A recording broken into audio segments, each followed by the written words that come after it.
Hey y'all, so this is part 11 to how the Campbell County Juvenile Domestic and Circuit Court helped my son's father kidnap them on September 16th, 2025. So we left off at the first visitation.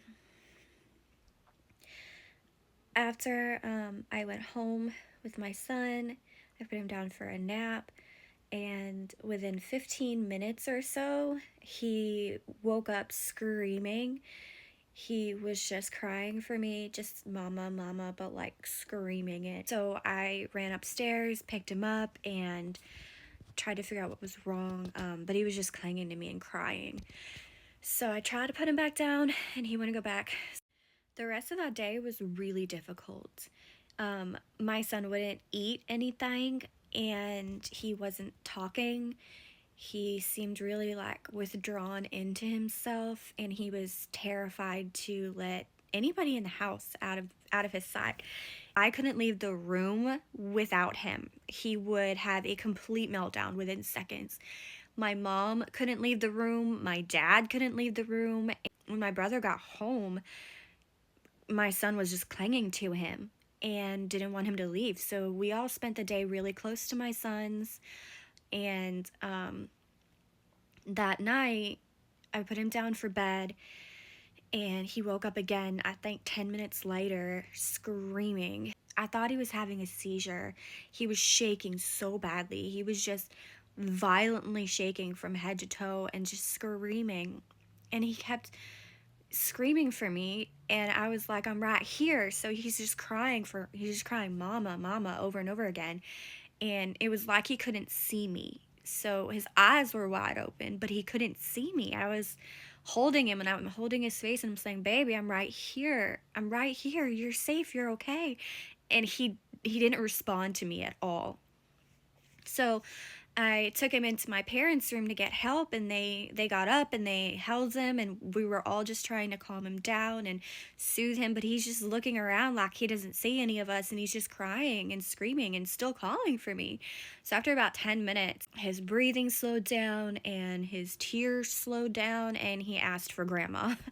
Who was right there. So I said, look, baby, she's right here. And so he crawled over to grandma, and we held him, and then he fell asleep in her arms.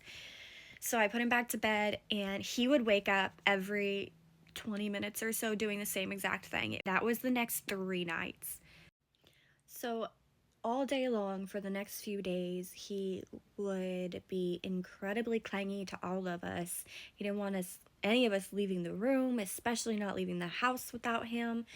And he didn't want his little brother to be out of his sight either. He had moments where we were just going along with our day, and he would suddenly just start looking left and right in fear and hyperventilating, and he'd run to me and cling to me, and he started doing this thing where he would just say, I need you, I need you, I need you, and he wouldn't stop. That's all he would do. He would just say that until I picked him up and held him.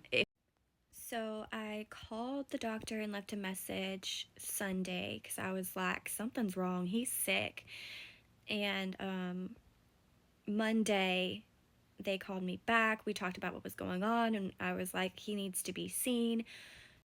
So come to find out, the doctor said it was a trauma response, and that due to what happened and when it happened, him seeing his father again after being safe from him and in a healthy environment for over a year triggered memories.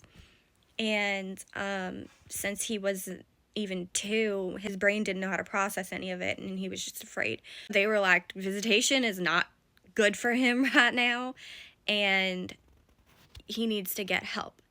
So his doctor referred him to get counseling, but we had a really difficult time finding someone that would accept somebody under 5 years old. So we called around, like I was calling, the doctor was calling, we were trying to find anyone who could help him, but his age was such a problem for everybody, so it took a while. So meanwhile, I'm spending the entire week going from our courthouse and trying to file for an amendment to pause visitation while my son gets counseling, and maybe get counseling for my son and his father together, like a reunification counseling or some sort of family therapy. And I was told that I couldn't file a motion for anything because it was a temporary order. So you can't file anything to amend until it's a final order. Well, I don't have an attorney because I can't afford one. And I haven't heard back from legal aid at this point. I had been calling them, I'd applied, and I hadn't heard anything back, and I was still continuously trying to get in touch with them. But as far as an attorney goes, I absolutely could not afford an attorney. Attorneys want at the minimum a $5,000 retainer, at the minimum. So I called the YWCA and spoke with someone 3 times, letting them know what was going on because the visitation supervisor was not getting back to me. I'd called her and texted her multiple times. I'd sent her the information of what his doctor had said, and when we finally did get a location for him to start counseling, I sent her that information as well. I was in constant contact with the guardian ad litem, updating him on everything, starting with that weekend when everything happened. I called him and left a message on Sunday and was like, hey, this is what's going on. And I spent that entire week trying to figure out how to pause the visitation. So I went to the courthouse, was told I can't do it there. Then they recommended I go to the sheriff's office. Went to the sheriff's office. Sheriff's department said they can't get involved because the court's involved. They recommended I go to DSS. Went to DSS. They said, well, we can't get involved because we don't have any proof of any physical abuse right now. And I was like, well, I'm not abusing him right now, but they're concerned about PTSD, so we have to do something to protect him from what is triggering him right now. And they said, well, what we can do is open a CPS investigation into the PTSD and the trauma and all that. So then I ended up at CPS. CPS opened an investigation, and everybody kept saying the same thing, and that was take him to visitation. Doesn't matter what happens to him, doesn't matter how he responds, take him to visitation or the court is going to take him from you.